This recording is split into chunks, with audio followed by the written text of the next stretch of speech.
बोला. काय प्रॉब्लेम चालू आहे तुमचे? हं? बरं, आजकाल तुला नर्वस फील होतं आहे, एकटं एकटं वाटतं आहे, कोणाशी बोलावंसं वाटत नाही, माझी आठवण येते सारखी सारखी, मी जवळ नाही, त्याचं कधी कधी रडूही येतं. पण मग पुढे करायचं काय समजत नाही. दुसरं कोणी विश्वासाचं माणूस नाही. बरोबर ना?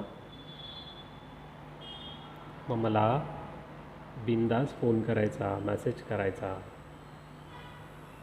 हं? मी आहे ना तुझ्यासाठी. मी आहे की नाही? मग मी दूर जरी असलो तरी तुझ्यावरती लक्ष आहे, तुझ्या पाठीशी उभा आहे, माझा आशीर्वाद तुझ्या पाठीशी आहे, माझ्या शुभेच्छा तुझ्या पाठीशी आहे. तुझ्या विश्वासाचं कोणीतरी आहे, हा विश्वास तू स्वतः ठेव. बरं ऐक, थोडा कामात बिझी असतो, प्रत्येक वेळेस तुझ्याशी बोलू शकणार नाही, त्या गोष्टीचं अजिबात वाईट वाटून घ्यायचं नाही. मला मॅसेज करून ठेवत चल. ज्या वेळेसही मला वेळ मिळेल त्यावेळेस मी तुला रिप्लाय करेल किंवा कॉल करेल, किंवा ज्यावेळेस तू एकटी असशील त्यावेळेस तू मला कॉल कर. तुला वाटतं आहे एकटं वाटतं आहे, तू बिनधास्त मला कॉल कर. मी थोडा वेळ काढेल, थोडा ऑफिसमधून थोडा वेळ काढेल, माझ्या कामातून थोडा वेळ काढेल, नक्की काढेल तुझ्यासाठी. कारण तू माझ्यासाठी एक महत्त्वाची व्यक्ती आहेस. तुझ्या आयुष्यामध्ये काय होऊन गेलं आहे किंवा काय होत आहे या गोष्टीपेक्षा महत्त्वाचं तुझ्यासोबत कोण उभं आहे ही गोष्ट महत्त्वाची आहे. त्यामुळे तू त्या गोष्टीचा अजिबात विचार करू नकोस, टेन्शन घेऊ नकोस. एक गोष्ट लक्षात ठेव, जे होतं ते चांगल्यासाठी होत असतं. तुझ्या प्रत्येक चांगल्या वाईट निर्णयामध्ये मी तुझ्यासोबत आहे. चुकलीस तर चुकू दे, काही हरकत नाही. काहीतरी नवीन करता येईल, काहीतरी नवीन शिकता येईल, ह्याच गोष्टीचा विचार कर.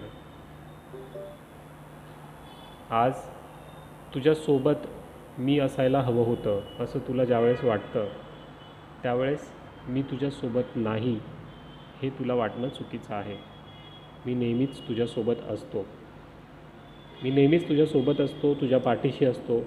ठीक आहे, प्रत्येक वेळेस तू घेतलेल्या निर्णयांमध्ये मी तुला सांगू शकत नाही किंवा इन्स्टंटली तुला कळवू शकत नाही, आणि तू पण इन्स्टंटली निर्णय घेऊ नकोस.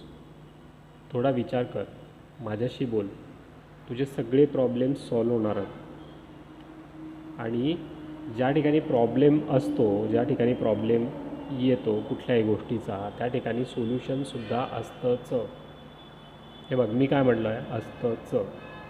आणि त्या गोष्टीचा आपल्याला केव्हा पत्ता लागतो, जेव्हा आपण शांतपणे बसून त्या गोष्टीचा सरासर विचार करतो त्यावेळेस. तर मग आता तो विचार करायचा कसा? सपोज तुला ऑफिसमध्ये काही प्रॉब्लेम आहे, कोणी त्रास देतं किंवा काय, या सगळ्या गोष्टी तुला स्वतःला हँडल करायच्या आहेत तिथे बसून. मी इथे बसून तुझ्या पाठीशी उभा राहील, तुला योग्य मार्गदर्शन पण करेल. आपलं बोलणं झालं व्यवस्थित तर त्या ठिकाणी तुला योग्य सल्लासुद्धा देणार. पण तू फक्त एक गोष्ट लक्षात ठेव, तुझे हे जे प्रॉब्लेम्स आहेत ना ते तुला एकटीला सॉल्व करायचे आहेत, तुला एकटीला सॉल्व करायचे आहेत. मी करून देऊ शकतो, इझिली होतील. पण मग ज्या वेळेस तुला कधीकधी एकटं काही गोष्टी हँडल करायला लागतील त्यावेळेस तुला निर्णय घेण्याची क्षमता ही कमी झालेली असेल. तुला स्वतःला निर्णय घेता यावा म्हणून हे छोटे छोटे निर्णय घ्यायला तू सुरुवात कर. काहीच चुकीचं नाही. बिनधास्त निर्णय घे, बिनधास्त पुढे जा. काय होईल, दोनच गोष्टी असतात लाईफमध्ये, एक तर यस, एक तर नो.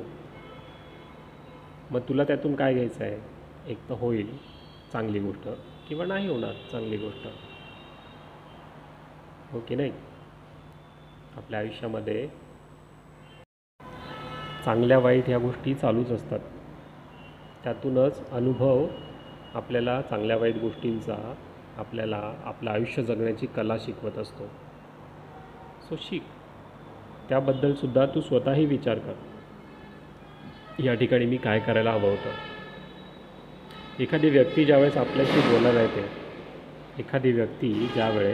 बोलायला येते प्रत्येकावरच विश्वास ठेवायचा असं नाही. ती कुठल्या इंटेन्शननी आपल्याजवळ आली आहे त्या गोष्टीचा आधी विचार कर. तसं दाखवायची गरज नाही, पण मनामध्ये तुझ्यातली एक व्यक्ती तुला नेहमी सांगत असते की नाही हे चुकीचं आहे किंवा नाही हे योग्य आहे. तर कुठली पण गोष्ट समोर आल्यानंतर 2 निर्णय आपल्यासमोर येत असतात, आपल्या मनामध्ये येत असतात. पहिला जो असतो तो आपल्या बुद्धीचा निर्णय, जो तुला इन्स्टंट रिप्लाय देतो. म्हणजे इवन तुला एखादी गोष्ट आवडली, एखादी व्यक्ती चांगली वाटली की मनामध्ये एक सेकंदासाठी एक पाल चुकचुकलेली असते की जी सांगते तुला की नाही हे कदाचित असं असू शकतं, पण तरी नाही. जे आपलं इमोशनल मन असतं, इमोशनल जो पार्ट असतो आपल्या मनातला, तो आपल्याला सांगतो की ती गोष्ट कुठेतरी बरोबर आहे किंवा त्या गोष्टीवरती विश्वास ठेवावा. तो फक्त आपला इमोशनल पार्ट असतो. पण प्रेफरन्स कोणाला द्यायचा, आपल्याला प्रेफरन्स द्यायचा त्या 1 सेकंदाने बोललेल्या आपल्या मनातल्या बुद्धीला. त्याने काय होईल की जो आपण निर्णय घेऊ ना तो चुकत नाही, तो योग्य निर्णय आपल्याला घेता येतो. बरोबर आहे की नाही? या गोष्टीचा तू विचार कर. आणि एकटी नाही आहेस तू मुळीच एकटी नाही आहेस. आई बाबा साथ देतात नाही देत, भाऊ बहीण साथ देतात नाही देत, मित्रमैत्रिणी साथ देतात नाही देत, पण हा फक्त निर्णय तुला एकटीलाच घ्यायचा असतो. कारण तू स्वतः स्ट्रॉंग आहे. जन्म घेताना आपण ज्यावेळेस एकटा जन्म घेतो या जगामध्ये, लहानसं मोठं होतो, हळूहळू गोष्टी शिकतो. काही गोष्टी आईवडील शिकवतात, काही शिक्षक शिकवतात, काही मित्रमैत्रिणी शिकवतात आणि काही लोक शिकवतात. तर सगळ्यात जास्त आपण शिकतो ते लोकांकडून, ज्याला दुनियादारी असं म्हटलं जातं.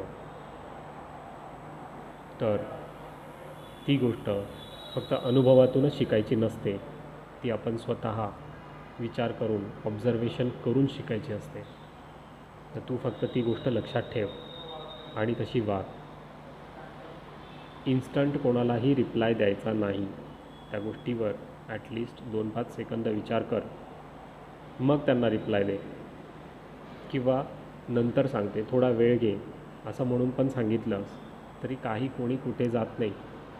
आजचा निर्णय उद्या सांगितलास काही फरक पडत नाही. हां, ते जर का फायनान्शियल असेल, इन्स्टंट तुला डिसिजन घेता आलं तर ऑलवेज बेटर. तर ते तू करायलाच हवं. पण स्वतःला एकटं समजणं, डिप्रेशनमध्ये जाणं ही गोष्ट चुकीची आहे. काहीही असो, हा प्रॉब्लेम आपण बोललेलो नाही. तुझा एक्झॅक्ट प्रॉब्लेम मला माहीत नाही. सो त्या गोष्टीबद्दल आपण बोलूच. तुला काय वाटलं, येस नो, तुझा काय खरंच प्रॉब्लेम असला तर तुझं हे जर का मी सांगितलेलं तुझ्या प्रॉब्लेमशी मिळतं जुळतं असेल तर तू नक्की कमेंटमध्ये सांग. मी त्यावर नक्की रिप्लाय देईन. आणि हो, अजूनही काही तुला विचारायचं असेल तर तू नक्की कमेंटमध्ये सांग. त्याबद्दल मी तुला नक्की रिप्लाय करेल, इथेच रिप्लाय करेल. सो माझ्याशी कनेक्टेड राहा. चल, सध्या मी ऑफिसला आहे, थोडा कामात आहे. तुला थोडा रिलॅक्स झाला की मग फोन करतो. काळजी घे, मी आहेच. बाय.